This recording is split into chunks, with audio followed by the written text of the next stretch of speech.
The year is 1985, and DC Comics has a problem. They aren't getting new readers. DC has been publishing comics for 48 years, and the infinite amount of parallel Earths they've created to explain away the writer's creative liberties has become, well, infinite. Think of Earth as another word for timeline. See, the problem was that characters were moving between these Earths too frequently, causing confusion for readers and necessitating bloated exposition from writers. The president of DC Comics at the time, Jeanette Kahn, couldn't even understand the stories anymore. So, she assumed that this must be the reason their comics are no longer attracting new readers. Thus, she decreed that things must be simplified, and the storyline Crisis on Infinite Earths was born in April of '85. This run ended in March of '86 and was a total reboot, with all parallel Earths streamlined into one Earth, with one continuity and history.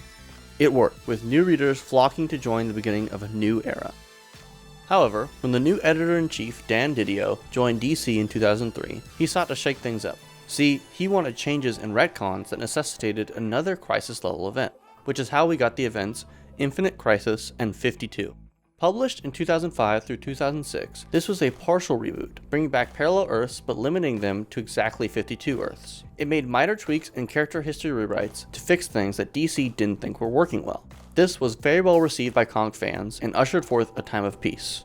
But always, time rears its ugly head, and that original problem from 1985 was back. By 2011, there was simply too much reading material necessary to understand everything going on in the DC universe. So, they hit that big old reset button again, and we got the event Flashpoint. This launched another total reboot, with the mainline continuity now being dubbed the New 52.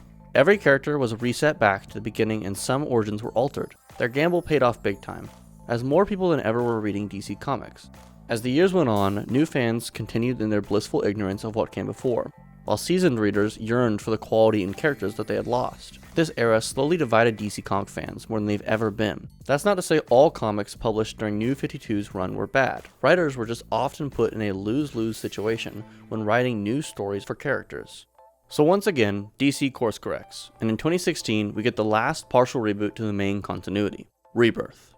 Rebirth restores much of the history wiped away by New 52, and dials back many of the New 52 changes that were unpopular. Now the doors to what is canon and what is not canon have been fucking blown off. Everything is canon now. Yes, you heard me right. Writers are allowed to pull from whatever version of pre-existing events they want to. You can't make this stuff up. It's genuinely insane how they went from people aren't reading our comics because it's too confusing, to we've made several different eras of comics and several starting points for new readers. Ah, fuck it. Let's just make it terrifying to even think about picking up a comic book. Now, it's Thursday, October of 2024 and DC needs new readers again. Shocker. For reference, there's been roughly 4,800 comics published by DC since 2016. Yeah, safe to say that the barrier to entry for new readers is more than it's ever been, since we also have to include almost all the comics before 2016. So, the great Scott Snyder has an idea. Scott Snyder is a longtime writer for DC who wrote the entire Batman New 52 run and a lot of other stuff. And no, he's not Zack Snyder's brother. Scott decides that what readers need is another total reboot. But now, this reboot will take place on an alternate Earth and run alongside the main continuity, essentially creating an entry point for new readers while not destroying the pre-existing material. The man found a way to make everyone happy. He created Absolute. To understand the Absolute universe, you first need to understand Darkseid, this guy. Darkseid is such a powerful villain that there's only one of him in the entire multiverse, and his self is split between each Earth.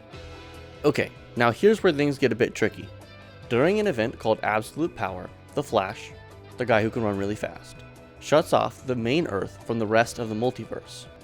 In doing so, this makes Darkseid no longer spread throughout the multiverse, and alerts him that he is more powerful than he thought, but his power is limited by coexisting with those who are complete opposites to him, mainly Superman. So, he kills himself in an effort to relocate to a different universe called Elseworld. His plan works, and he becomes a cosmic force strong enough to mold this Elseworld to his vision. Darkseid creates a world where each superhero loses a core part of what makes them who they are, often their external support system. Wow, that was convoluted as hell. But you know what's great about the Absolute comics? You don't need to know a single fucking thing I've said this whole video to read them. They are by far the easiest to read comic books DC has ever put out, because you can get into them knowing nothing. However, my goal with this video is to get you to give picking up a comic a try. so I'm going to do my best to sell you on 2 of them. Before we begin, I've read 90 issues of pre-New 52 Batman, the entire 52 issue run of Batman during the New 52. I've read Batman Rebirth and Post-Rebirth, which is 162 issues, the entirety of the Injustice continuity. I'm caught up and current with both Absolute Batman and Wonder Woman, while also reading Batman 2025. Alright, now that I've shown my credibility, here's my 2 elevator pitches. Absolute Wonder Woman is one of the best comic runs I've ever read, and I'm not even a fan of Wonder Woman. In this world, Diana is raised not in Themyscira, but in Hell. She is stripped of her Amazonian birthright, and a black magic witch named Circe raises her. She eventually leaves Hell and goes to the surface world, where this comic begins its story. So, it's Wonder Woman, in the coolest armor she's ever had, wielding a buster sword, a rope that makes you feel the pain of your sins, instead of the lasso of truth, and a shit ton of magic. Yet, despite all this, despite her upbringing, despite her power, despite her appearance, her whole entire character is the embodiment of kindness. While she doesn't hate violence, it's always her last resort, and if she can help someone or something, she will. Within the same issue, you get to see a badass fight and then read moments that will remind you just how good people can be. Absolute Wonder Woman is a giant fuck you to anyone that thinks you can't be badass and caring at the same time. Now, Absolute Batman is a very different story. In this world, Bruce's absurdly wealthy parents aren't gunned down in front of him as a child. Instead, his father is murdered by a mass shooter as Bruce hides. Raised by his mother, the streets, and a blue-collar salary, Bruce becomes a different Batman. His anger is no longer kept behind the mask. Instead, each action feels driven by rage. His rage at a system that has put the criminals at the top of the economic food chain and created an uncountable percentage of poverty. His rage at a city governed by violence and corruption, not justice and its enforcers. This Batman has no expensive tech made for him. Instead, he has spent years teaching himself how to use what's at his disposal to aid his crusade. He has no butler to confide in, only a jaded soldier who believes Batman isn't going far enough. His tactician approach shaved off in a trade for a more brutal guerrilla fighter. This is Batman at his rawest form. It's a Batman that more accurately reflects the climate and problems of our current world. It's a Batman who is motivated by anger and frustrations you probably feel. Also, he's massive. Has a battle axe strapped to his chest, dries this. Without spoiling anything, if he looks like this, imagine what his villains look like. Everyone has at least one book they enjoyed, one movie they cherish, one show they can't stop rewatching, and one song they listen to maybe a little too often. There was a time before you took the time to discover these. I'm asking you to take that time again, to stop neglecting an entire form of art and content, to try to discover your next favorite thing. It doesn't have to be the 2 I just pitched to you. It doesn't even have to be DC. Hell, it doesn't even matter if it's superheroes. Just pick up a damn comic book.